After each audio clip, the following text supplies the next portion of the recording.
I used to follow sort of Smile a lot, you know, and we were like friends. I used to go to their shows and they used to come to see.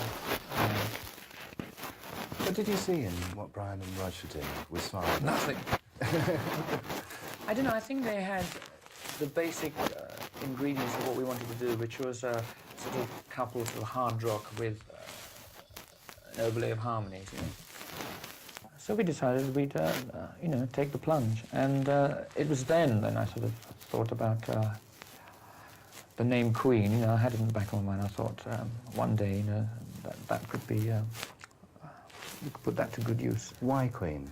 I don't know, at the time it was outrageous. At that time, it sort of, the name sort of lent itself to a lot of things, a lot of the theatre, and it was very grand, you know, very pompous. All those kind of connotations. It meant so much, you know. It was nice. You couldn't sort of just.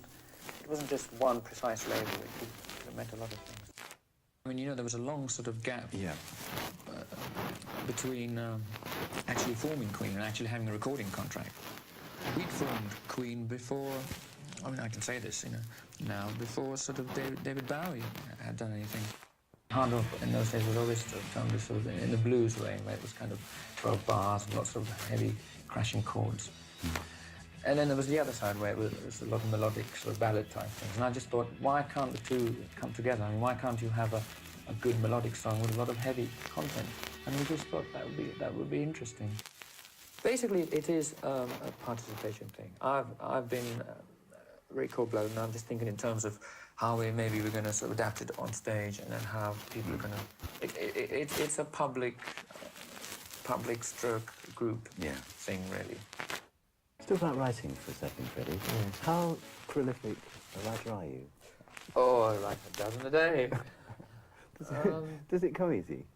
It can, if I put my mind to it, yes. I mean, I'm not sort of blowing my own trumpet, but I do churn them out quite quickly, far quicker than something.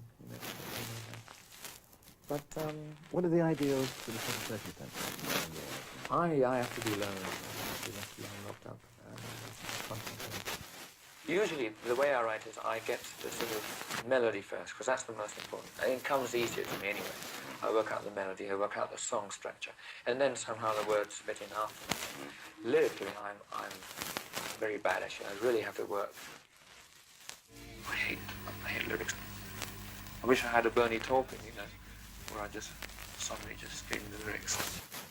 Most of the time, I have a clear picture of what I want, and I sort of have a lot of say Roger's parts and what Brian should do. And things. There are rows, of course.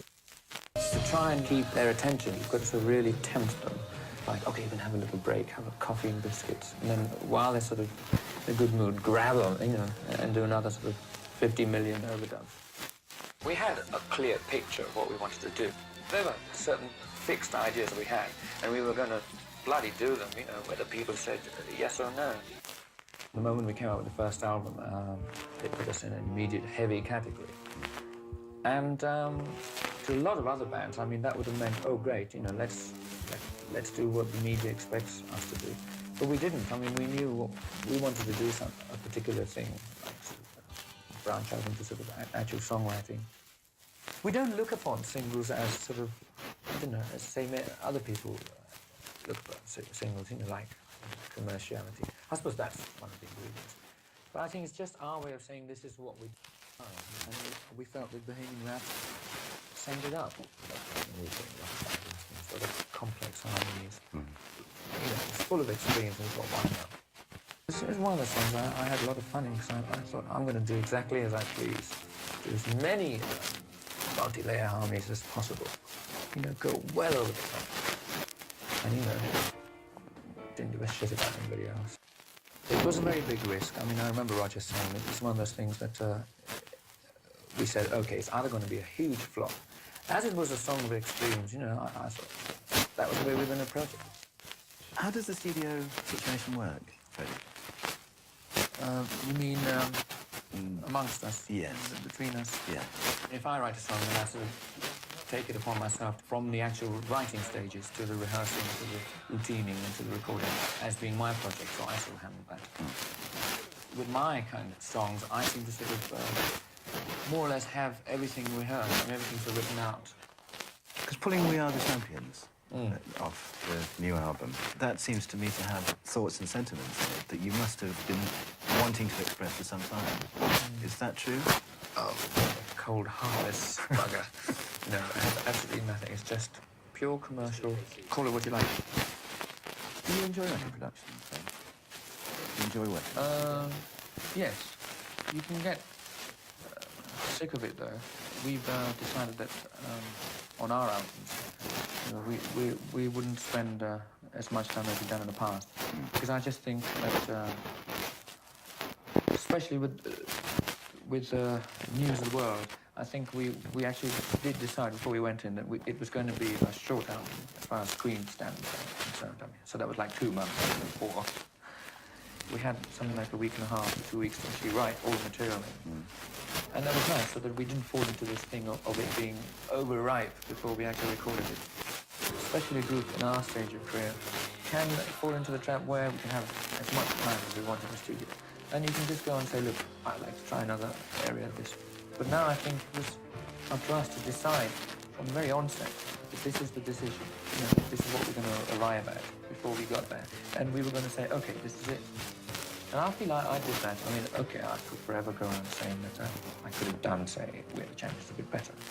But I think I quite like actually saying, look, I've made my sort of decision now, and we're going to stick to it.